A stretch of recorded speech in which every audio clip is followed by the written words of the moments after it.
All right, Ton, we're here at your castle on top of this hill, and we are here making the most elaborate love bomb we've made so far.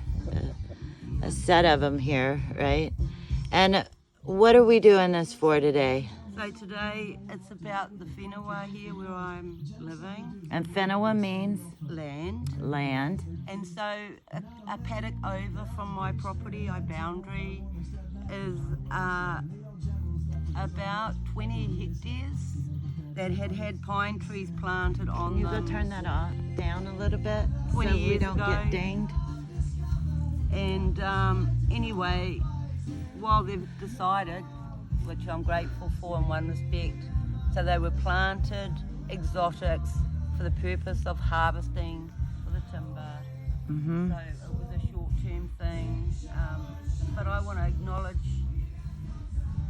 even though they're pest and like the pollen and thymus, I'm still grateful that they were there, that they were growing and contributing to the whole, right? So today is just about honouring the work that those trees have done within the whenua and for the whenua, for the land, and because they've chopped them down to mill them up. So I've now, unless you've been here or seen my photos before, I now have twice the amount of sky to look at, and Sun for your plants and your gardens. airflow for my property. Airflow is important, and the extra sunlight in the winter.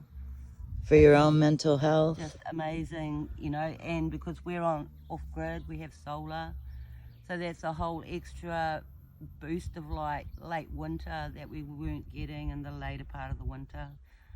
So we've gained all round, and I'm appreciative of that, and I want to acknowledge that. And I know they've become whānau, like family, like the trees that were planted have a connection now to the plants that were indigenous to here or native to here. So, you know, we're now like ripping them apart. So it's acknowledged. Kind of like what's happening in parts of the world right now too. Well, that's exactly what's happening. Right. That's exactly what's Micro happening. of the macro. And you feel like these love bombs work with that. Well, right? They're working for me, through me, but not just for me in the end. It's for, you know, it's for everything. It's all of what we're a part of. We're not separate from, right? And so it's just re-acknowledging that and voicing it and, you know, giving strength back to that knowledge and that energy, right?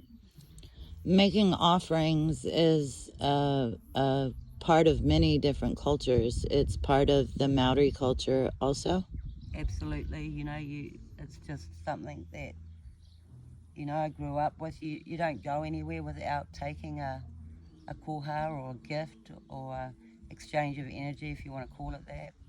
But it's also often, back in the day, it was taking something from your space where you were to the other parts of the land that you were going to share with the people what was special from your space. And likewise, you know, you're getting there to participate and enjoy those local energies and resources that aren't in your space, right? And so it's about reconnecting with that ability to, it's okay to share, right? Mm-hmm. And it's okay to, you know, acknowledge those old ways, because there's so much good in that, right?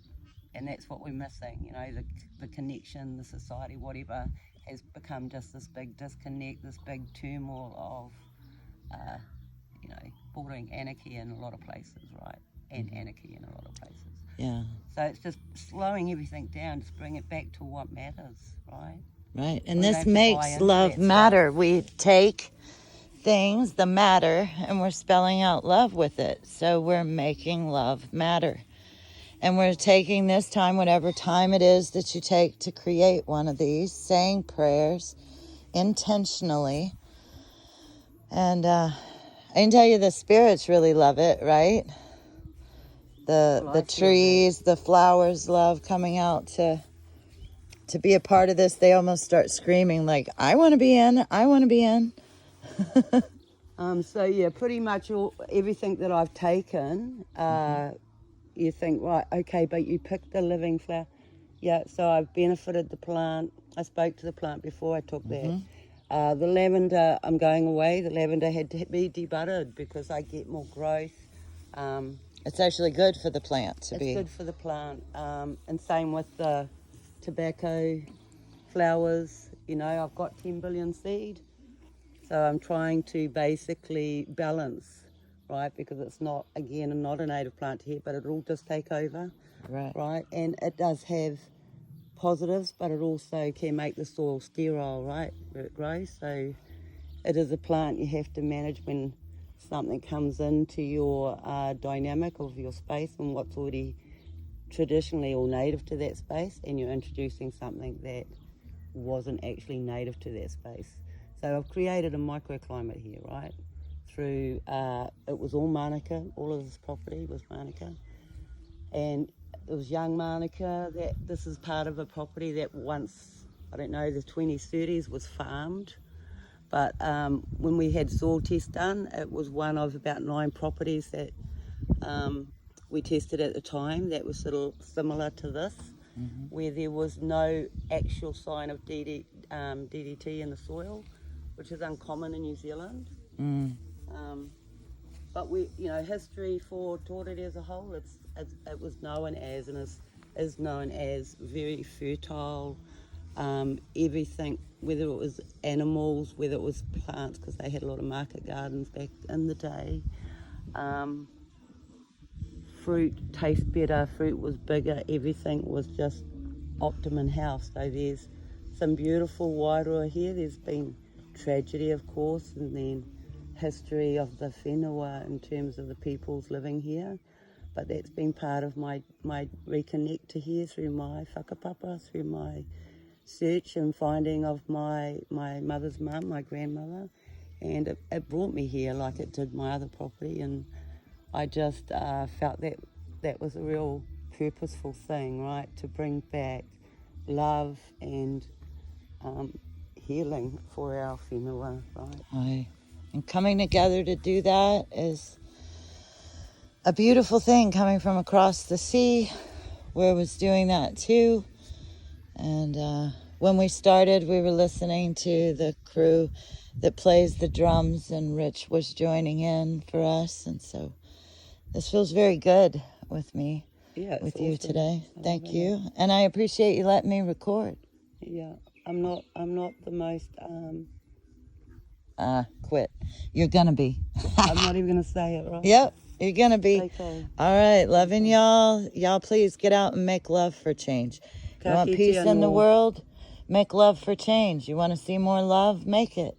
That's right. And this is a great way to do that in a non-sexual way, which is what we need. And anyone can do it. Kids can do it. Old people can do it. You don't have to be, if you're physically challenged, you can do it. You can use anything, right? Right, and do it anywhere. It doesn't have to be plants. It can be in your house with your odds and ends. And yep.